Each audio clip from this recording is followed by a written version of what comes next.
Assalamualaikum warahmatullahi wabarakatuh.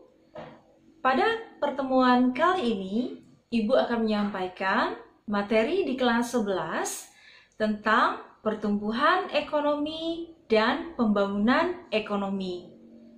Sebelum Ibu memaparkan materi, terlebih dahulu Ibu akan menayangkan dua tayangan yang sangat menarik. Tayangan yang pertama yaitu kita akan sama-sama menyaksikan berita yang mengulas tentang pertumbuhan ekonomi di Indonesia.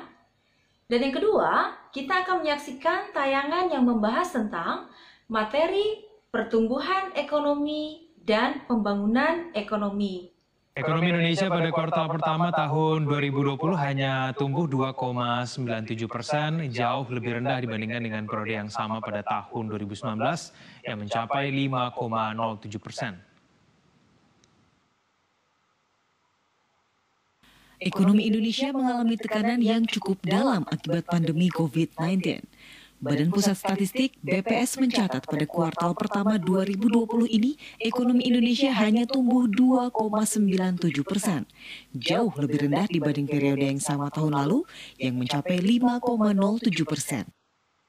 Pertumbuhan ekonomi masih ditopang konsumsi rumah tangga yang tumbuh 2,84% pada kuartal pertama 2020.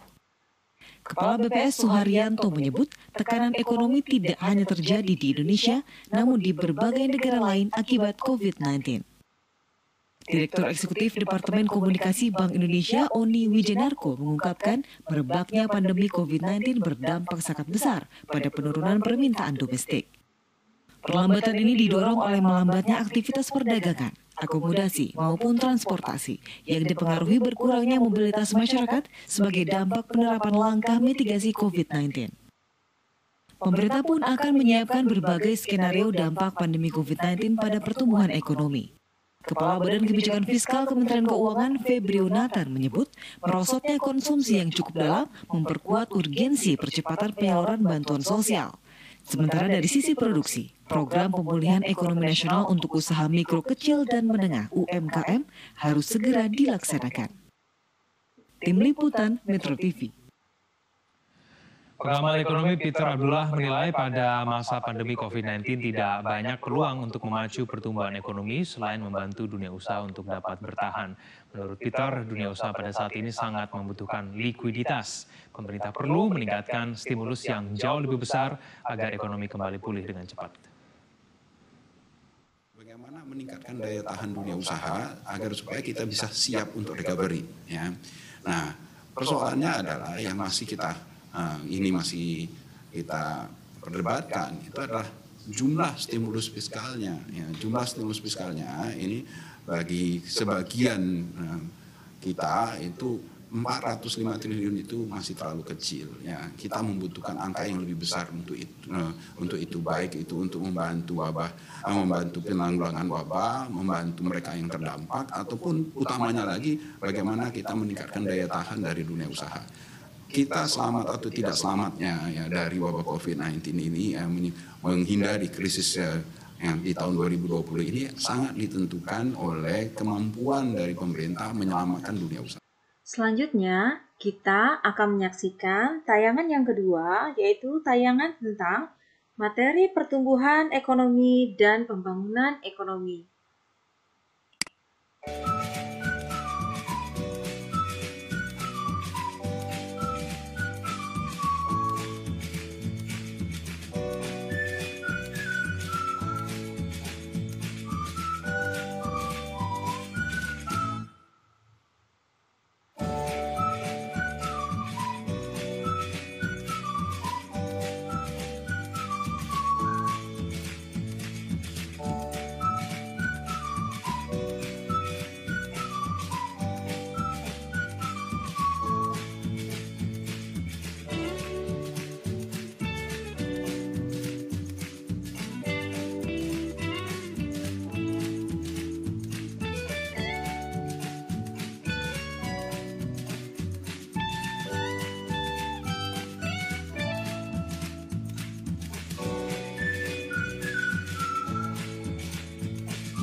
Ibu harapkan setelah kalian menyaksikan video pengantar tadi, kalian dapat mengetahui gambaran materi yang akan kita bahas kali ini.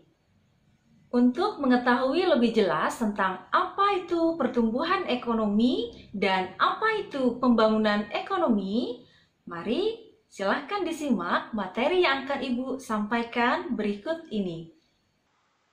Kali ini kita akan belajar tentang pertumbuhan ekonomi dan pembangunan ekonomi. Dalam pembahasan materi kali ini, yang pertama, kita akan belajar tentang konsep pertumbuhan ekonomi. Materi konsep pertumbuhan ekonomi Ibu bagi menjadi 3 bagian utama. Yang pertama, kita akan belajar tentang pengertian pertumbuhan ekonomi. Dan yang kedua, kita akan belajar tentang cara mengukur pertumbuhan ekonomi. Dan yang ketiga, kita akan belajar tentang teori pertumbuhan ekonomi.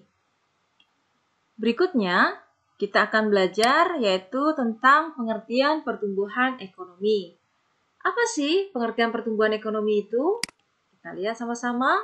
Pertumbuhan ekonomi adalah perkembangan kegiatan ekonomi masyarakat yang menyebabkan kenaikan produksi barang dan jasa.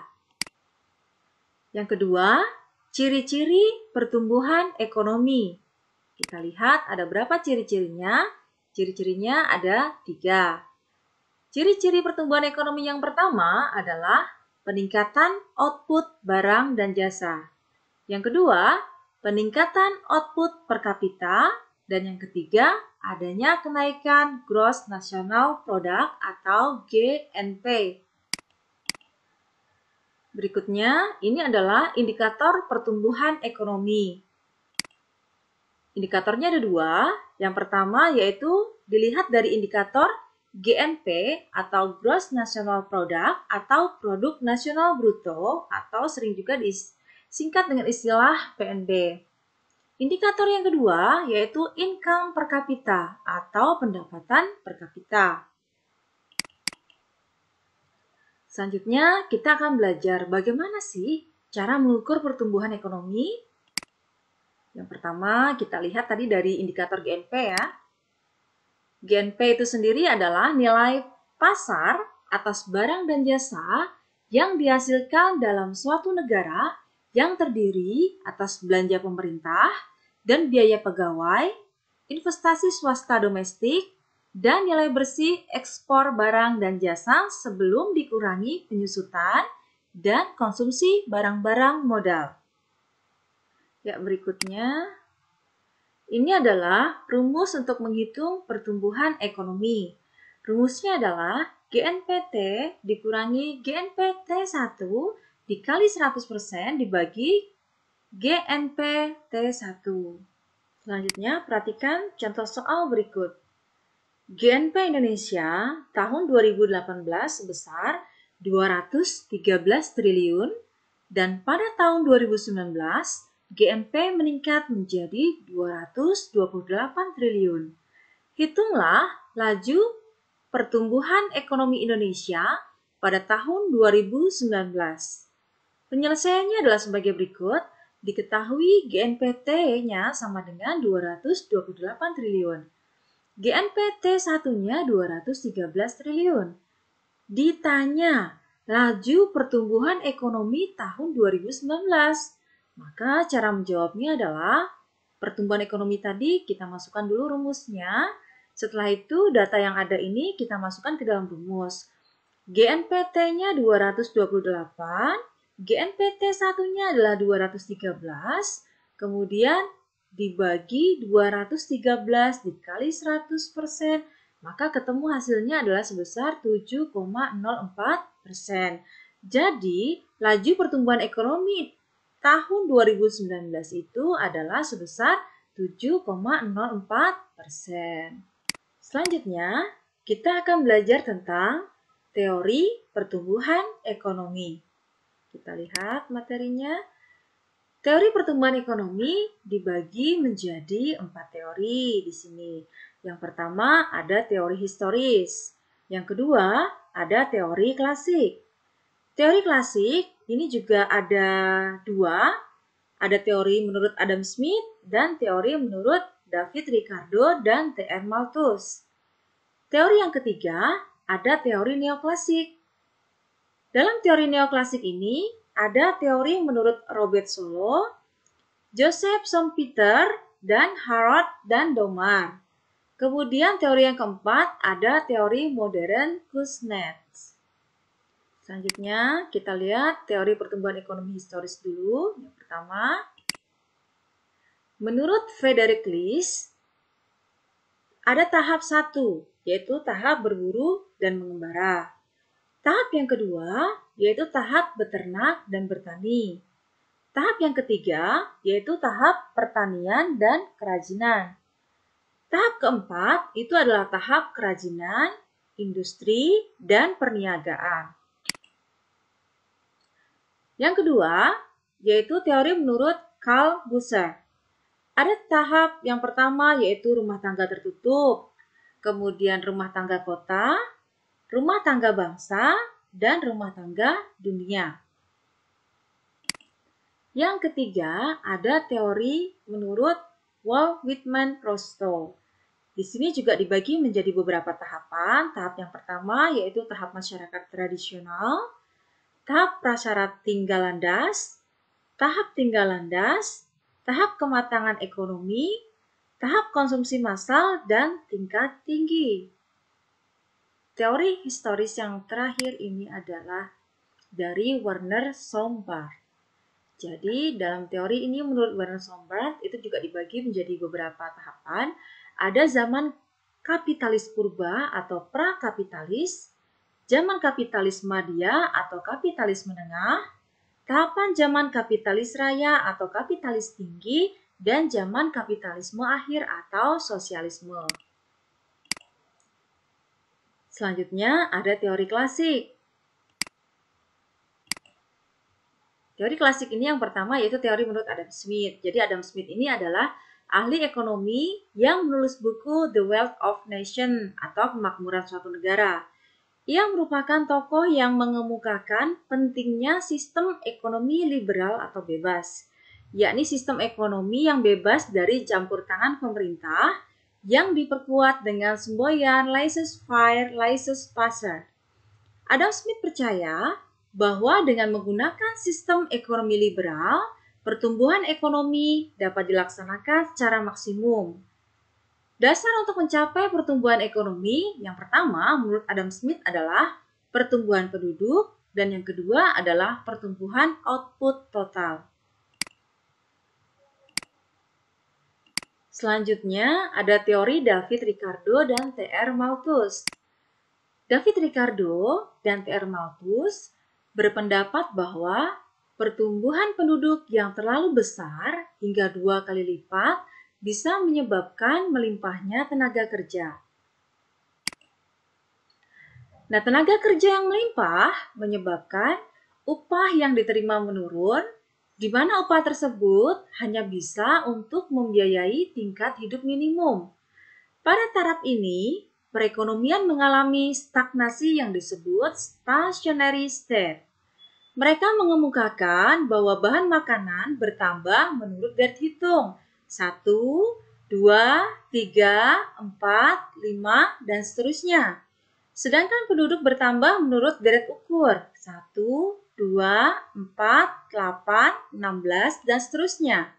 Akibatnya, bahan makanan tidak cukup untuk menghidupi penduduk sehingga masyarakat hidup pada tingkat subsistence dan perekonomian mengalami kemandekan. Berikutnya adalah teori neoklasik. Yang pertama ada teori menurut Robert Solow. Perubahan ekonomi akan tercapai jika ada pertumbuhan output. Pertumbuhan output terjadi jika dua faktor input dikombinasikan sedangkan faktor teknologi dianggap konstan atau tetap tidak mengalami perubahan. Adapun rumus untuk menghitung pertumbuhan ekonomi yaitu Q sama dengan F dikali C dikali L, di mana Q adalah jumlah output yang dihasilkan, F adalah fungsi, C adalah capital atau modal sebagai input, L-nya adalah labor atau tenaga kerja sebagai input. Nah, rumus di atas menyatakan bahwa output merupakan fungsi dari modal dan tenaga kerja. Ini berarti tinggi rendahnya output tergantung pada cara mengkombinasikan modal dan tenaga kerja. Berikutnya, teori menurut Joseph Schumpeter. Pertumbuhan ekonomi terjadi bila ada inovasi dari para pengusaha atau wira swasta. Dalam hal ini, inovasi merupakan penerapan pengetahuan dan teknologi yang baru di dunia usaha. Inovasi memiliki pengaruh sebagai berikut. Yang pertama, diperkenalkannya teknologi baru. Yang kedua, menimbulkan keuntungan yang lebih tinggi. Yang ketiga, menimbulkan imitasi inovasi, yaitu peniruan teknologi baru oleh pengusaha-pengusaha lain yang dapat meningkatkan hasil produksi. Selanjutnya yaitu adalah teori menurut Harrod dan Domar yang mengemukakan perlunya pembentukan modal sebagai syarat untuk mencapai pertumbuhan ekonomi yang mantap. Nah, menurut mereka, bila pembentukan modal telah dilakukan pada suatu masa, maka pada masa berikutnya perekonomian akan sanggup memproduksi barang-barang dalam jumlah lebih besar. Keinginan masyarakat dalam pembentukan modal atau berinvestasi ditentukan oleh permintaan agregat dari masyarakat dan oleh MEC atau Marginal Efficiency of Capital, yakni perbandingan antara pertambahan modal terhadap pertambahan output. Selanjutnya kita akan belajar materi pembangunan ekonomi. Kita perhatikan dulu alur materinya adalah dalam pembangunan ekonomi ini kita akan belajar tentang pengertian pembangunan ekonomi. Yang kedua, kita nanti akan belajar tentang perbedaan pembangunan ekonomi dengan pertumbuhan ekonomi. Yang ketiga, nanti kita akan belajar tentang perencanaan pembangunan ekonomi. Dan yang berikutnya, kita akan belajar tentang indikator keberhasilan pembangunan ekonomi. Nanti kita juga akan belajar tentang faktor-faktor yang memengaruhi pembangunan ekonomi. Selanjutnya nanti kita akan belajar tentang permasalahan pembangunan ekonomi di negara berkembang. Dan materi yang terakhir akan kita bahas nanti adalah tentang kebijakan dan strategi pembangunan ekonomi. Berikutnya kita akan masuk materi yang pertama yaitu pengertian pembangunan ekonomi. Menurut Adam Smith, pembangunan merupakan proses perpaduan dua aspek utama yaitu pertumbuhan output total dan pertumbuhan penduduk. Menurut Todaro, pembangunan diartikan sebagai proses dimensional yang melibatkan perubahan-perubahan besar dalam struktur sosial, sikap-sikap mental yang terbiasa, dan lembaga nasional termasuk pula percepatan atau akselerasi pertumbuhan ekonomi, pengurangan, dan pemberantasan kemiskinan absolut. Selanjutnya kita akan melihat perbedaan pertumbuhan ekonomi dan pembangunan ekonomi. Kira-kira perbedaannya apa ya? Ya, yang pertama kita lihat dulu pertumbuhan ekonomi.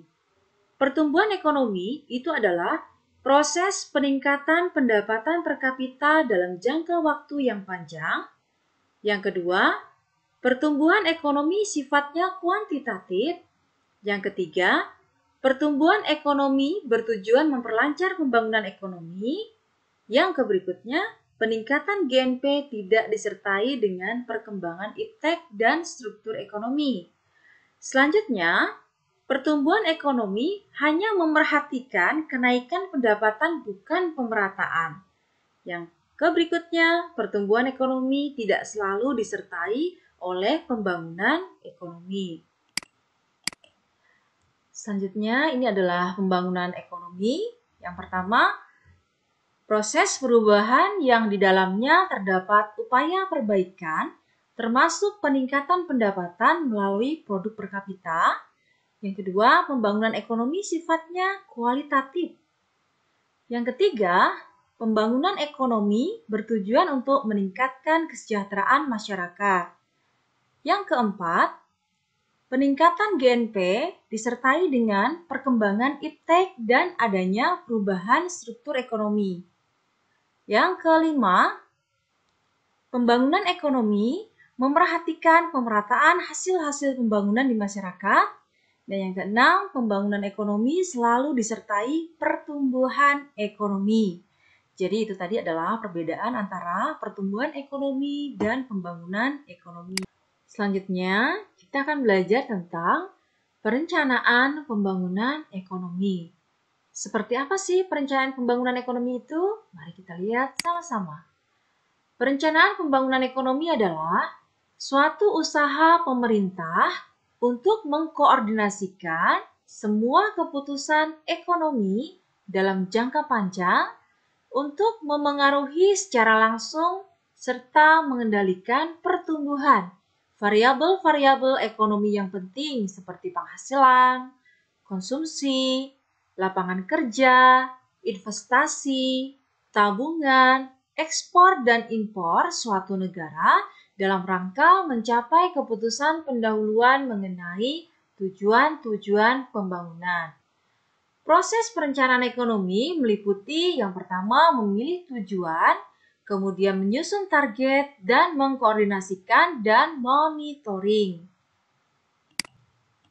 Berikutnya, ini adalah tahapan perencanaan pembangunan nasional, meliputi penyusunan rencana, penetapan rencana, pengendalian pelaksanaan rencana, dan evaluasi pelaksanaan rencana. Ini adalah indikator keberhasilan pembangunan ekonomi. Ada 6 indikator. Yang pertama yaitu indikator pendapatan per kapita, indikator struktur ekonomi, indikator urbanisasi, indikator angka tabungan, indikator indeks kualitas hidup, dan indikator indeks pembangunan manusia. Selanjutnya, kita akan belajar tentang faktor-faktor yang memengaruhi pembangunan ekonomi. Ada 4 faktor. Yang pertama yaitu faktor sumber daya alam, sumber daya manusia, pembentukan modal fisik, dan teknologi. Kemudian, yang akan kita pelajari selanjutnya yaitu tentang masalah pembangunan ekonomi di negara berkembang. Kira-kira apa saja ya permasalahan yang dihadapi oleh negara berkembang? Yang pertama yaitu tingginya angka pertumbuhan penduduk. Yang kedua yaitu rendahnya pembentukan modal. Dan yang berikutnya adalah mengandalkan sektor pertanian dan ekspor bahan mentah. Yang terakhir ini adalah materi tentang strategi dan kebijakan pembangunan ekonomi. Strategi dan kebijakan pembangunan ekonomi yang pertama yaitu dengan cara meningkatkan kualitas pendidikan, membuat dan melaksanakan perencanaan pembangunan. Yang berikutnya memupuk tabungan dan investasi, mengembangkan kegiatan ekonomi, dan yang terakhir adalah menyediakan sarana dan prasarana yang menunjang pembangunan. Dengan berakhirnya pemaparan materi yang Ibu sampaikan, maka berakhir pula sesi pembelajaran kita kali ini. Ibu ucapkan terima kasih atas perhatiannya dan sampai bertemu kembali di sesi pembelajaran berikutnya. Ibu akhiri, wassalamualaikum warahmatullahi wabarakatuh.